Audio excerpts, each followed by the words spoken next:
Hi friends, welcome to prime food recipes. ఈరోజు మనం చాలా టేస్టీగా మరియు రేర్గా దొరికే కందగడ్డ ఫ్రైని ఎలా తయారు చేయాలో చూద్దాం. ముందుగా దీనికి కావలసిన పదార్థాలు: 1 కేజీ కందగడ్డను తీసుకొని దానిపైన పొట్టు క్లీన్ చేయాలి. పొట్టు క్లీన్ చేసేటప్పుడు మన చేతులకి లైట్గా ఆయిల్ వేసుకుంటే నొస చేతికి అంటకుండా ఉంటుంది.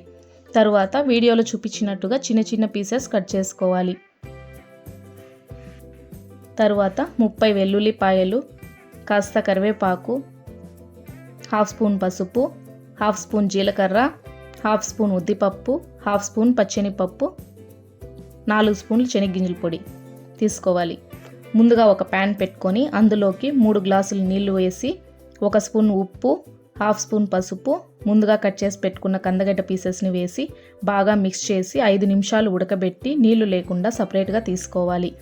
ఇలా చేయడం వల్ల కందగడ్డ బాగా క్లీన్ అవుతుంది. తరువాత మళ్ళీ ప్యాన్ పెట్టుకొని 3 గ్లాసుల నీళ్లు, 1 స్పూన్ రాళ్ళుప్పు, కందగడ్డ వేసి 15 నుండి 20 నిమిషాలు మెత్తగా అయ్యేంత వరకు ఉడకబెట్టుకోండి. తరువాత నీళ్లు లేకుండా సపరేట్గా తీసి పెట్టుకోండి. తరువాత ప్యాన్ పెట్టుకొని 3 స్పూన్లు ఆయిల్ వేసి ఆయిల్ వేడయ్యాక ముందుగా చూపించిన పోపు దినుసులు,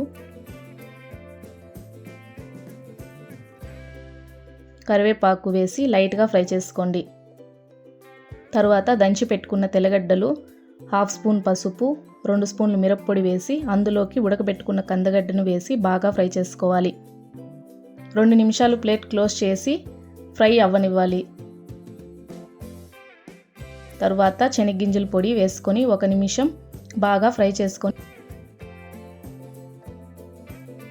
ఒక బౌల్లో సర్వ్ చేసుకుంటే టేస్టీ కందగడ్డ ఫ్రై రెడీ. దీన్ని అన్నం పప్పుతో తింటే చాలా బాగుంటుంది. వీడియో నచ్చితే లైక్, షేర్ అండ్ సబ్స్క్రైబ్ చేసుకోండి. ఇంకో రుచికరమైన రెసిపీతో మళ్ళీ కలుద్దాం. Thanks for watching.